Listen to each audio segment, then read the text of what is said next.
Hello everyone, welcome to this lecture. इस lecture पे हम बात करेंगे टॉप 1000 हिस्ट्री एमसीक्यू क्वेश्चन के बारे में, जो कि हम जीएस रिवीजन सीरीज में चलाने वाले हैं। तो इसमें हम देखेंगे हिस्ट्री के सब, मतलब आप मॉडर्न हिस्ट्री बोल लो, एंशिएंट बोल लो या फिर मिडिवल बोल लो, सब मिला के 1000 क्वेश्चन रहेंगे। अभी मैं एक्चुअली जीएस रिवीजन के हिसाब से बना रहा हूँ। बाद में अगर इसका ज़्यादा आप बोल सकते हो डिमांड रहा तो मैं चैप्टर वाइज भी इसका अलग से एक लेक्चर बनाऊंगा, जिसमें और भी मैं न्यू न्यू क्वेश्चन उसमें डालूंगा। Okay, so let's begin. तो फर्स्ट क्वेश्चन यहीं पे बोल रहा है कि which one of the following is consider as a Magna Carta of, क्या, Magna Carta of Indian people. इसमें बोला जा रहा है कि इनमें से कौन सा, अच्छा मैं ऑप्शन पहले दे देता हूँ आपको तो फिर आपको सही लगेगा। तो फर्स्ट जो ऑप्शन है आपके पास वो है गवर्नमेंट ऑफ इंडिया एक्ट, ठीक है, 1858, या फिर इलबर्ट बिल जो कि 1883 में था, या फिर इंडियन काउंसिल एक्ट जो कि 1892 में था, या फिर क्वीन विक्टोरिया प्रोक्लेमेशन जो 1858 में था। आपको आप थोड़ा सा फिर से क्वेश्चन देखिए कि इनमें से कौन सा एक्ट है जिसको हम बोलते हैं क्या, Magna Carta of Indian people. तो कौन सा आंसर होगा, आप थोड़ा सा खुद से आंसर करने की कोशिश कीजिए। ओके, सो आंसर होगा इसमें से क्वीन विक्टोरिया प्रोक्लेमेशन ऑफ 1858। कुछ कुछ कौन कोई कोई बोल भी सकता है कि सर इस आंसर तो गवर्नमेंट ऑफ इंडिया एक्ट वो भी हो सकता है। तो बात एक्चुअली ये है, देख लो कि इन दोनों का ना लिंक है, ठीक है। अगस्त में आया था आपका गवर्नमेंट ऑफ इंडिया एक्ट 1858। इसमें क्या किया गया, इसमें क्या किया गया कि देखो इससे पहले हुआ क्या था, थोड़ा सा समझ लो। 1857 में क्या होता, सिपाही म्यूटिनी हुआ था। अब उसी का रिजल्ट था 1858 का जो एक्ट आया था, इसमें पर कर दिया, जो कि पॉलिटिकल और जो गवर्नमेंट था सब कुछ ट्रांसफर हो गया ब्रिटिश गवर्नमेंट के पास, ठीक है। तो और इस भी उसके बाद नवंबर में आया, नवंबर में जब क्वीन इंडिया आए तो उस टाइम में क्या किया गया कि जो इंडिया था, ठीक है, उस टाइम पे इंडिया को क्वीन को सौंप दिया गया, मतलब इंडिया क्वीन के अंडर पे आ गया, ठीक है। तो इसमें इसको ही कहा जाता है कि जो इसके लिए जो दिल्ली दरबार हुआ था 1858 में, ठीक है, उसी में क्वीन के अंडर पे आया था इंडिया को, मतलब एज ए ऑफिशियली बोल सकते हो आप। इसमें तो देखो इसमें बोला गया कि हाँ ब्रिटिश गवर्नमेंट के अंडर में आ जाएगा, बट रेक्टिफिकेशन करके जब इम्प्लीमेंटेशन हुआ तो इम्प्लीमेंटेशन हुआ था नवंबर में, क्वीन विक्टोरिया जब क्वीन क्वीन प्रोक्लेमेशन जब हुआ था उस टाइम पे। तो इसीलिए क्वीन विक्टोरिया प्रोक्लेमेशन को हम बोलते हैं Magna Carta of Indian people. Okay, तो आंसर डी। नेक्स्ट क्वेश्चन में यहीं पे बोला गया है कि देखो बोल रहा है कि इनमें से कौन सा न्यूज़पेपर था जो कि एनी बेसेंट स्टार्ट किए थे। तो हिंदू था वो, क्या इंडियन एक्सप्रेस था, क्या टाइम ऑफ इंडिया था, या फिर द न्यू इंडिया था। तो इसको देख के आप इजीली बता सकते थे ये था new India. Okay, so answer होगा न्यू इंडिया। फाइन, फिर ओके कौन सा आ गया। नेक्स्ट क्वेश्चन में चले जाते हैं हम। अब नेक्स्ट क्वेश्चन में फिर से देखो, नेक्स्ट क्वेश्चन में क्या बोला गया है कि कौन थे फाउंडर होम रूल मूवमेंट के। इंडिया में जो होम रूल मूवमेंट चला था उसके फाउंडर कौन थे। तो आप देखो पहले बाल गंगाधर तिलक थे क्या, या फिर एनी बेसेंट थे, या फिर जिन्ना थे, या फिर महात्मा गांधी थे। तो इसका आंसर होगा, सोच लो पहले, आपको टाइम दे रहा हूं मैं। ओके, सो आंसर होगा बाल Gangadhar Tilak and Annie Besant, बाल Gangadhar Tilak and Annie Besant. अब थोड़ा सा समझ लो, थोड़ा सा था क्या कि फर्स्ट जो होम रूल लीग बना था बॉम्बे में, ठीक है, प्रोविंशियल कांग्रेस में, वो था बेलगाम में जो बना था वो था अप्रैल अप्रैल 1916 को। इसको बनाया था बाल गंगाधर तिलक ने। उसके बाद एनी बेसेंट आई, और अध्ययन में मद्रास में इन्होंने बनाया सेकेंड होम रूल लीग। तो एनी बेसेंट एंड बाल गंगाधर तिलक दोनों फाउंडर थे। ओके, नेक्स्ट क्वेश्चन में चले जाते हैं। नेक्स्ट क्वेश्चन पढ़ो फिर से। यहाँ पे जो बोला गया जो फेमस रेजोल्यूशन था कौन सा वाला, नॉन कॉपरेशन वाला। नॉन कॉपरेशन मूवमेंट का जो रेजोल्यूशन था जो कि महात्मा गांधी से इंस्पायर्ड होकर बनाया गया था, एडॉप्ट किया था कांग्रेस ने, वो कांग्रेस ने कहाँ पे एडॉप्ट किया। तो पहला क्वेश्चन तो ये आता है कौन से सेशन में, वो था कोलकाता सेशन, ठीक है। अब कोलकाता सेशन में जब हुआ था तो उसका डेट पूछ रहा है यहाँ पे, ठीक है। तो डेट क्या था, सितंबर 1920, या फिर दिसंबर 1922, या फिर 1924, या फिर 1925। तो आपको अगर थोड़ा सा भी याद है या फिर आपको थोड़ा सा भी पता है कि नॉन कॉपरेशन मूवमेंट स्टार्ट हुआ था 1920 में, तो आप पहला आंसर करके ले जाओगे। ओके, नेक्स्ट क्वेश्चन में आ जाते हैं। नेक्स्ट क्वेश्चन यहीं पे बोला जा रहा है हु अमंग द फॉलोइंग, अच्छा इनमें से कौन था प्रेसिडेंट। अच्छा मैं पहले आंसर आपको ऑप्शन दे देता हूँ। ओके, तो ऑप्शन यहीं पे है आपके पास, इनमें से कौन था ब्रिटिश इंडियन एसोसिएशन के प्रेसिडेंट, फाउंडर थे कौन। ओके, तो फाउंडर थे, आप सोच लो पहले क्या होगा, राधाकांत देव है, फिर देवेंद्र ठाकुर है, फिर प्रसन्ना कुमार है, या फिर दारगोनाथ ठाकुर है। कौन थे, ब्रिटिश इंडियन एसोसिएशन ज्यादातर, यस। चलो मैं बता ही देता हूँ, इसका आंसर होगा, प्रेसिडेंट होगा राधाकांत देव। बहुत जनों ने देवेंद्रनाथ टैगोर किया होगा आंसर, बट देवेंद्रनाथ टैगोर इसका आंसर नहीं है। अब क्यों नहीं है वो मैं थोड़ा सा बता देता हूँ। देखो राधाकांत देव जो थे वो थे प्रेसिडेंट, ठीक है, और देवेंद्रनाथ टैगोर जो थे उसके सेक्रेटरी, ठीक है, इसलिए दोनों में कंफ्यूजन मत करना। ब्रिटिश इंडियन एसोसिएशन की बात हो रही है यहाँ पे। ओके, नेक्स्ट क्वेश्चन में चले जाते हैं। क्वेश्चन देख लो पहले।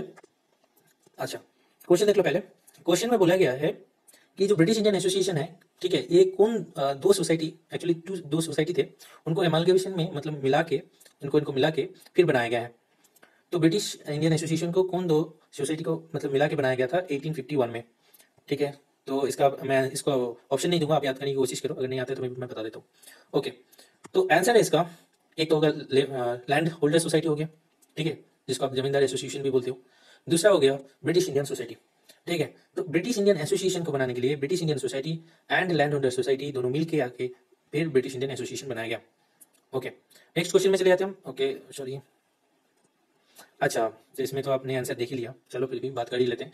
ब्रिटिश इंडियन एसोसिएशन के जो एक न्यूज़ था, न्यूज़पेपर था, पब्लिश करते थे वो लोग, रिप्रेजेंट करता था ब्रिटिश इंडियन एसोसिएशन को।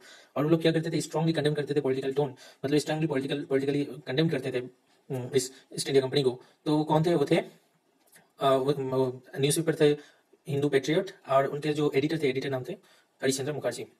ओके, तो नेक्स्ट क्वेश्चन में आ जाते हैं। अब नेक्स्ट क्वेश्चन में बोला गया है, ओके मैं दे देता हूँ पहले ऑप्शन। ओके, इनमें से बोला गया कौन सा पार्ट था of 19 government of act India act 1919 का, इनमें से कौन सा? तो transfer of power of Indians, ये था क्या? हाँ, ये एक्चुअली था, ठीक है, ट्रांसफर की बात हुई थी इसमें। अब इसमें बोल रहा है कि इनलार्जमेंट, देखिए इनलार्जमेंट की बात तो नहीं हो रही थी, बट इंडियन को ऐड करने की बात हो रही थी इसमें। फिर आगे remoulding of the central, remoulding नहीं बोल सकते हैं, बट थोड़ा बहुत तो चेंजेस हुआ था। फिर doing away with the distinction between the, अच्छा नहीं, इसमें प्रोविंशियल को regulation and non regulation province में नहीं बांटा गया, इसमें बांटा गया था दो सब्जेक्ट में, ठीक है, दो सब्जेक्ट में बांटा गया था। तो फिर ये भी नहीं होगा। तो फिर इन चारों में से कौन सा परफेक्ट है आप बोल सकते हो, अगर देखा जाए तो वो होगा transfer of power to the Indians. Okay, फिर नेक्स्ट क्वेश्चन में आ जाते हैं।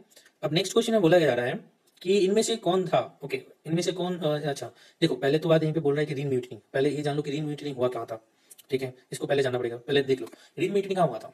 रीन म्यूटनी हुआ था बॉम्बे में, राइट, रीन म्यूटनी हुआ था बॉम्बे में, रॉयल इंडियन नेवी जो था, ओके 1946 में। अब जो वहीं पे जो स्ट्राइक चल रहा था उसको क्या, कौन मतलब कौन जो थे मीडिएट करके उसको स्ट्राइक को रोके थे, वो थे सरदार वल्लभ भाई पटेल, ठीक है, सरदार पटेल बोल सकते हो आप, तो सरदार पटेल। बट यहीं पे क्वेश्चन है कि बट कोलकाता में सेम टाइम में, कोलकाता में रीन म्यूटनी के टाइम पे जो स्ट्राइक चल रहा था, सेम टाइप का स्ट्राइक स्टार्ट हुआ था कोलकाता में भी। तो कोलकाता में कौन, किसके स्टेटमेंट में स्ट्राइक को खत्म किया गया था? तो वो थे जिन्ना, अली जिन्ना। ओके, थोड़ा सा ये वाला पढ़ लेना, पता चल जाएगा। ओके, नेक्स्ट क्वेश्चन में आते हैं हम। नेक्स्ट क्वेश्चन में बोल रहा है कि इनमें से which of the following leader, अच्छा इनमें से कौन कांग्रेस के लीडर थे जो कि एक्सट्रीमिस्ट थे, ठीक है, एक्सट्रीमिस्ट क्या नहीं थे, अच्छा not associated with the extremist leadership. Okay, तो बाल गंगाधर सॉरी, हाँ बाल लोकमान्य तिलक थे, ऑब्वियसली थे एक्सट्रीमिस्ट। फिर अरविंद घोष एक्सट्रीमिस्ट थे, लाला लाजपत राय एक्सट्रीमिस्ट थे। अब ए ह्यूम की बात आ रही है, तो ए ह्यूम नहीं थे, ये इसको हम बोलते हैं father of Indian national Congress भी बोलते हैं, तो ये नहीं थे। ओके, नेक्स्ट आ जाते हैं हम। अब नेक्स्ट क्वेश्चन में बोल रहा है कि जो 13 पॉइंट रेजोल्यूशन पास हुआ था इंडियन आर्मी, पास हुआ था कहाँ पे, बैंकॉक में, ठीक है, बैंकॉक डिक्लेरेशन में हुआ था। उनमें उसमें क्या हुआ था कि इंडियन नेशनल आर्मी को सबऑर्डिनेट बना दिया गया था, किसका, इंडियन इंडिपेंडेंट लीग का। और यही चीज जाके फिर बाद में किसके अंडर पे आ जाएगा, सुभाष चंद्र बोस के अंडर पे आ जाएगा। अच्छा, तो मैंने तो बोल ही दिया कौन सा कॉन्फ्रेंस था, सॉरी, तो इसका वही कॉन्फ्रेंस का नाम ही पूछ रहा था। तो यहीं पे देखो, तो फर्स्ट होगा बैंकॉक कॉन्फ्रेंस, जो कि बैंकॉक कॉन्फ्रेंस में हुआ था। ओके, ठीक है, फिर नेक्स्ट क्वेश्चन में आ जाते हैं। ओके, अब नेक्स्ट क्वेश्चन में यहीं पे बोला जा रहा है कि इनमें से कौन थे which inspire the formation of the home rule league. अच्छा, इनमें से कौन सा इवेंट था जो कि होम रूल लीग फॉर्मेशन को इंस्पायर किया था, वर्ल्ड वॉर फर्स्ट या फिर जस्ट बिफोर द वर्ल्ड। अच्छा आप पहले अच्छा पहले तो जान लो कि होम रूल लीग फॉर्मेशन हुआ कब था, 1916 को, राइट। अब देखो कि 1916 के आसपास क्या हुआ था, 1916 के आसपास 1914 हुआ था, मतलब क्या था, वर्ल्ड वॉर फर्स्ट था। अब जस्ट बिफोर वर्ल्ड वॉर तो नहीं होगा, जस्ट आफ्टर वर्ल्ड वॉर ये भी नहीं होगा, फिर passing of the act of, क्या बोल रहे हैं, passing of the act of 19 ये भी नहीं होगा, तो आंसर क्या होगा, वर्ल्ड वॉर फर्स्ट। ओके, फिर नेक्स्ट क्वेश्चन में आ जाते हैं हम।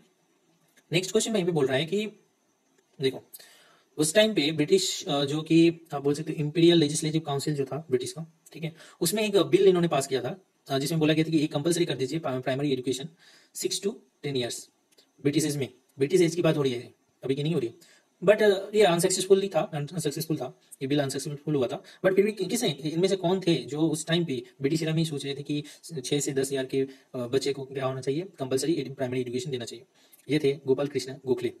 ओके, अगर आपको थोड़ा सा पॉलिटी पता हो तो अभी अभी अभी भी मतलब हमारे इंडियन कॉन्स्टिट्यूशन में है 6 to 10 ईयर्स ऑफ एज कोई भी बच्चे को कंपलसरी प्राइमरी एजुकेशन दिया जाएगा।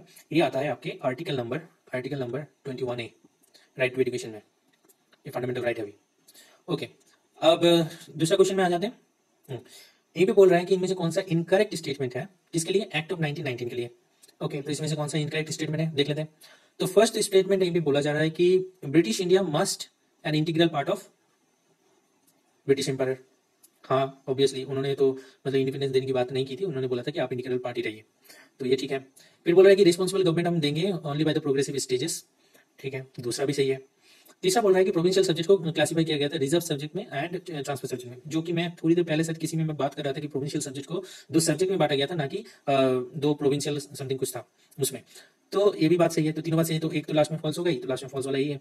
अब फॉल्स है क्यों है, ये भी बोला गया कि जो सेक्रेटरी ऑफ द स्टेट थे इंडिया के, उनका जो सैलरी था वो रेवेन्यू ऑफ इंडिया से लिया जाएगा, ये चीज़ बताया गया था 1919 एक्ट में, बट ये गलत है, ये था 1858 के एक्ट में बताया गया था ये। ओके, फिर दूसरे क्वेश्चन में आ जाते हैं। नेक्स्ट क्वेश्चन ये भी बोल रहा है कि which of the following, okay ये पे बोल रहा है कि कौन सा पी इंडियन नेशनल कांग्रेस, मतलब इंडियन नेशनल कांग्रेस से पहले इनमें से कौन सा ऑर्गेनाइजेशन था जो कि नहीं था। तो पूर्ण सार्वजनिक सभा, फिर national Indian association and Indian national association, ये तीनों थे। सर्वेंट ऑफ इंडिया सोसाइटी जो था वो बना था 1905 में, तो आंसर होगा सर्वेंट ऑफ इंडिया। अब इसका फाउंडर कौन था, अब सबको पता है, सोचिए थोड़ा सा, गोपाल कृष्ण गोखले।